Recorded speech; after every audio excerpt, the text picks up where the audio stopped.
आज आपके बाबा साहब डॉक्टर अंबेडकर जी की मूर्ति का अनावरण कार्यक्रम हुआ। उसी कार्यक्रम में हम लोग आए हुए हैं। मंत्री जी वो अखिलेश यादव कह रहे हैं दावोस के जो भीड़ इकट्ठा हुई उसमें अखिलेश यादव 2027 में बीजेपी की सरकार जा रही है। मऊ से, बलिया से, आजमगढ़ से, गोरखपुर से, मिर्जापुर से, सोनभद्र से, फैजाबाद, प्रतापगढ़ से लोग गए थे सफाई जो है दादरी में। तो जब चुनाव हुई तो ये आजमगढ़ वाले वोट दिए वहाँ दादरी में, ये मऊ वाले जाके वोट देंगे दादरी में। सही बात तो ये है कि लाखों यादव भारतीय जनता पार्टी ज्वाइन करके वो भारतीय जनता पार्टी को जिता रहे हैं और लाखों मुसलमान भाजपा ज्वाइन करके भाजपा को जिता रहे हैं और अखिलेश यादव जी भी भाजपा को जिताते हैं।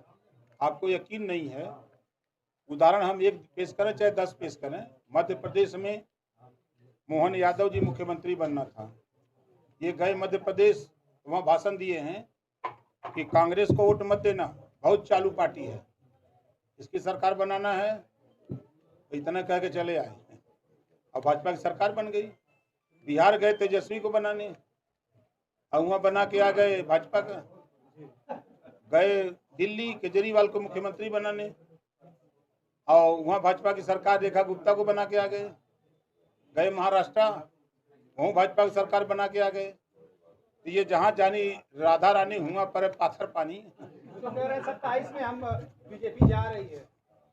आप मऊ में है ना, आजमगढ़ मंडल में बता दीजिए कौन सी सीट जीतेंगे, या मऊ में बता दीजिए, सब पता हो जाएगा। दादरी में भीड़ नहीं थी, वहाँ पर गुर्जर समाज का अपमान हुआ है, ऐसा गुर्जर समाज का कहना है। देखिए, जिस गुर्जर समाज के महापुरुष की मूर्ति उनके सामने धोई गई, जब उनसे पत्रकारों ने पूछा तो उसका जवाब उन्होंने नहीं दिया। और गुर्जर समाज हिंदुत्व को मानता है, वो हिंदू है और वो भगवान राम और भगवान कृष्ण का पुजारी है। ये ना तो मथुरा में अपनी बात कृष्ण भगवान को मानने को तैयार है, न राम को। दुविधा में दोनों गई, माया मिली न राम।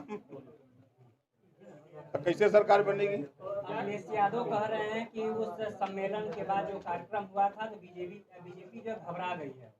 उनसे कहिएगा कि वो घबरा गए हैं। आजमगढ़ में 22 फरवरी को हमने कार्यक्रम किया था, जितना उनके दादरी में भीड़ रही है उसका 5 गुना भीड़ खाली हम अहरौला में रही है। अगर वो घबरा रहे हैं तो यहाँ से घबरा रहे हैं। उनकी रिपोर्ट उठा के देखिए, उनके वो जिसको लगाए हैं वो खुद बिहार में चुनाव लड़ा, जमानत जब्त हो गई और उसको लगाए हैं कि यहाँ सरकार बनवा देगा। वो आपकी भी तो जमानत जब्त हो गई थी बिहार में ना, हम अकेले लड़े थे, वो तो सरकार बना रहे थे, हम थोड़ा बना रहे थे, वो तो सरकार बना रहे थे। अखिलेश यादव जी का डर लग रहा है कि मथुरा जाएंगे तो कोई सवाल पूछ देगा कृष्ण मंदिर को लेकर। निश्चित पूछेगा, वहाँ पत्रकार जो भी वहाँ के लोग होंगे तो पूछेंगे ही, तो फिर दिक्कत पैदा होगी।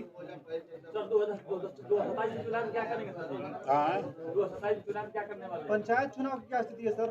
कोर्ट में मामला है, कोर्ट का जो आदेश होगा वो पालन किया जाएगा। आप मंत्री हैं, क्या आपकी तरफ से विचार किया? अरे कोर्ट से बड़ा मंत्री होता है क्या? कोर्ट का जो फैसला होगा पंचायत चुनाव के लिए वो किया जाएगा। एनडीए की सरकार बनेगी पूर्ण बहुमत से। चुनाव बसपा के साथ मिलकर लड़ेंगे क्या चुनाव? हम एनडीए में हैं, एनडीए के साथ मिलकर चुनाव लड़ेंगे। आप मंच से भाषण दे रहे थे, तमाम बसपा की भी आपने गुणगान गा रहे थे। बसपा के कांशीराम जी हमारे गुरु हैं। बाबा साहब डॉक्टर अंबेडकर जी की मूर्ति का अनावरण है, तो उनके कृतित्व व्यक्तित्व उनके द्वारा हम लोग पैदा हैं ना, तो उसको हम लोग भुला दें? अखिलेश यादव को कहीं डर है क्या कि मथुरा चले जाएंगे तो कृष्ण मंदिर भी बन जाएगा, इसलिए नहीं जा रहे हैं? जाए चाहे न जाए वो तो बनबे करें। अरे भाई, वहाँ जनता की भावना है, जनता चाह रही है, तो जहाँ चाह है वहाँ राह है। आपकी भी राय है? बिल्कुल राय है, क्यों नहीं राय रहेगी?